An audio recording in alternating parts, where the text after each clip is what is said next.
Film Ancika Dia yang Bersamaku 1995 menceritakan seorang gadis yang bernama Ancika Mehrunisa Rabu. Nama saya Ancika Mehrunisa Rabu. Dia merupakan siswi kelas 3 SMA di Bandung yang terobsesi dengan pendidikan dan ilmu pengetahuan. Kehidupannya lebih banyak dihabiskan dengan belajar dan mengerjakan tugas di rumah. Ancika merasa kehidupan remaja seperti teman-temannya tidak cocok baginya. Bahkan ia tak ingin pacaran lantaran merasa membuang waktu dan peluang mengejar cita-citanya. Padahal Ancika termasuk cewek populer di sekolahnya, banyak cowok-cowok berusaha untuk mendekatinya, mulai dari teman lesnya yang bernama Ihsan, sampai anggota game motor sekolah yang bernama Bono.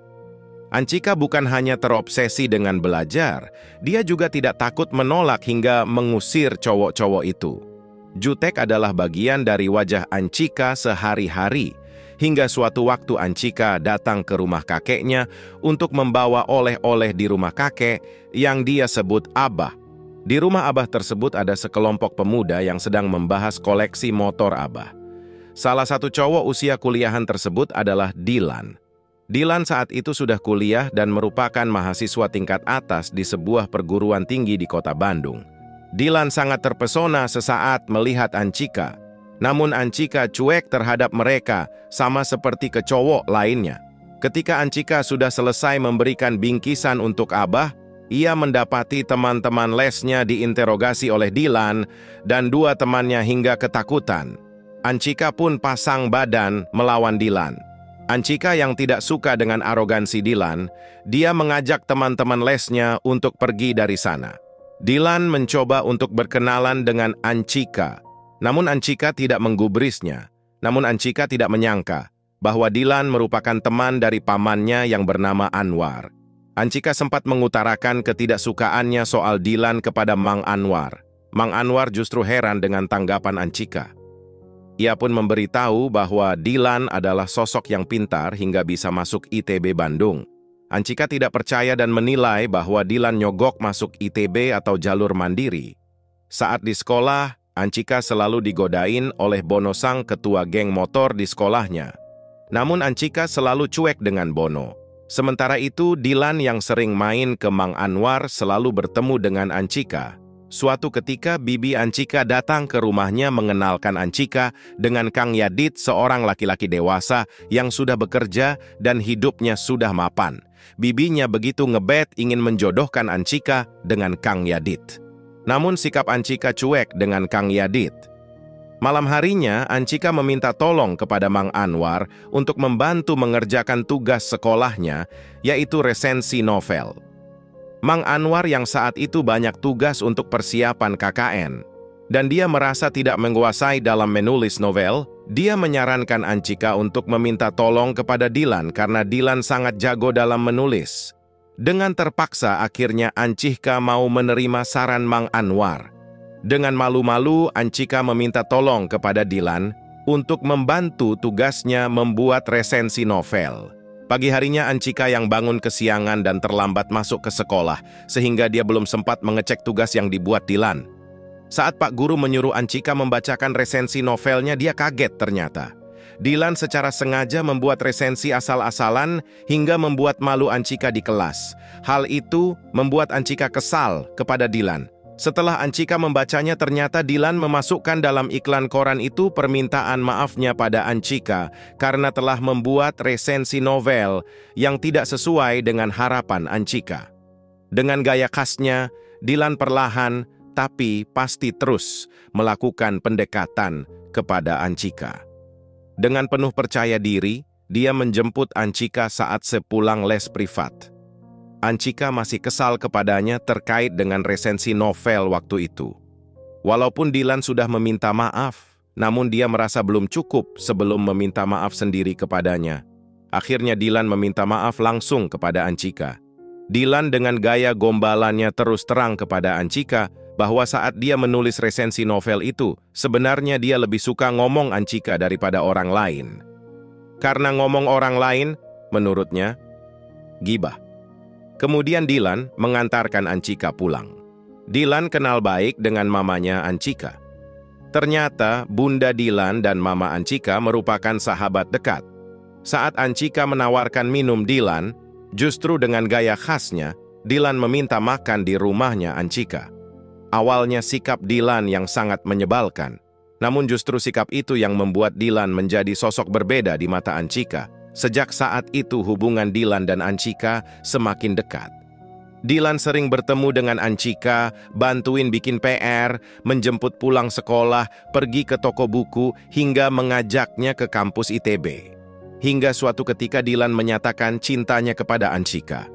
Pada kesempatan itu Anchika menanyakan status hubungan Dilan dengan Milea saat itu. Dilan terus terang bahwa dia telah lama putus dengan Milea. Justru saat ini dia senang karena telah dipertemukan dengan Anchika.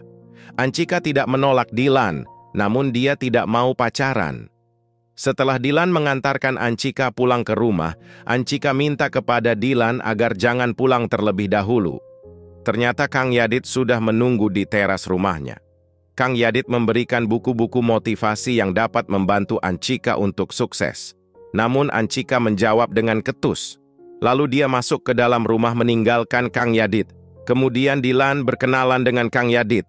Suatu ketika terlihat Bono sang ketua geng motor di sekolahnya dipukuli dan diperkusi oleh geng motor lain. Hingga pada malam harinya Anchika dijemput polisi karena ternyata Bono yang telah melaporkan Anchika karena Anchika diduga terlibat dalam persekusi yang dilakukan kepada Bono tadi siang. Sampai di kantor polisi, Bono menjelaskan kepada polisi bahwa geng motor yang telah mempersekusi dirinya telah mengancam agar jangan mengganggu Anchika. Ancaman itulah yang dijadikan dasar Bono untuk melaporkan Anchika. Namun tiba-tiba Dilan datang dan dia mengatakan bahwa Anchika tidak bersalah dan dia mengakui bahwa Dilanlah pelakunya yang telah meminta kawan-kawannya untuk mempersekusi Bono, dan dia siap bertanggung jawab. Setelah mengetahui bahwa Dilan adalah dalang persekusi Bono, Bono memilih mencabut laporannya karena mengetahui Dilan adalah seniornya dan mantan geng motor yang disegani di kota Bandung. Anchika sangat marah kepada Dilan karena telah mempermalukannya lagi. Dilan meminta maaf kepada Anchika. Dia tidak terima kalau ada orang yang dia sayangi disakiti. Dia akan melakukan apapun untuk melindunginya.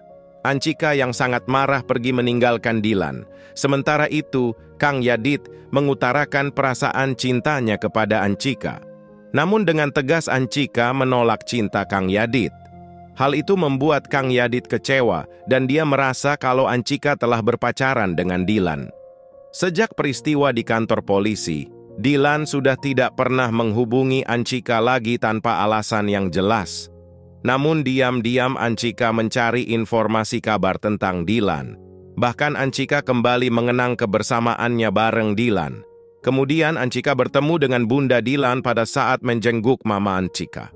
Bunda Dilan mengatakan bahwa Dilan saat ini lebih sering tidur di kampus dan jarang pulang.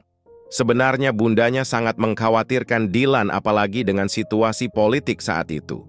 Hingga suatu malam, Dilan menelepon Anchika. Dia curhat kepada Anchika bahwa dia merasa kehilangan jati dirinya. Saat itu Dilan bertanya kepada Anchika, apakah dia masih marah kepadanya? Anchika sudah memaafkan kesalahan Dilan. Dia berharap Dilan jangan mengulangi perbuatannya. Dia nggak suka Dilan nakal lagi, berantem, dan ikutan geng motor lagi. Dia ingin ketemu dengan Anchika besok sore di rumah Anchika. Siang harinya saat pulang sekolah, di jalan Anchika terjebak karena demo mahasiswa. Namun tiba-tiba ada provokator yang membuat demo yang awalnya damai berubah rusuh. Anchika yang melihat Dilan terjebak di tengah-tengah peserta demo, dia mengkhawatirkan dan segera mencari keberadaan Dilan. Namun Anchika tidak menemukannya. Anchika yang mengkhawatirkan keselamatan Dilan karena aksi demo itu segera menelepon Bunda Dilan dan menanyakan keberadaan Dilan. Namun Bunda Dilan mengatakan bahwa Dilan belum pulang.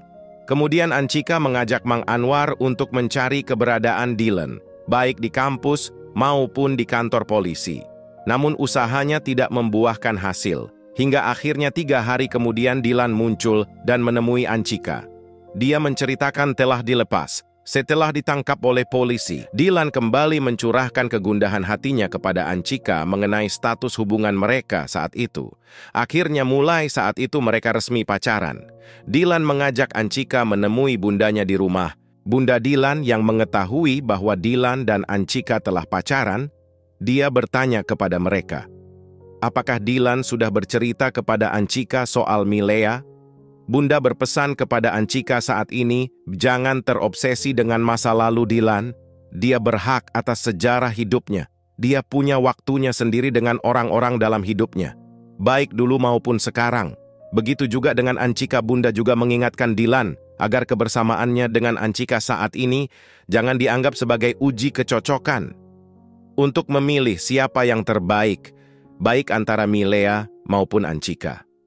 Bunda Dylan mengatakan bahwa cinta masa lalu hanya fantasi yang tidak nyata. Singkat cerita, akhirnya Anchika keterima di kampus impiannya di Bandung. Beberapa bulan kemudian, Dylan bersama Abah datang ke rumah Anchika untuk melamarnya. Pada tahun 98, setelah rezim Soeharto turun dari kekuasaannya, Dylan dan Anchika naik ke pelaminan.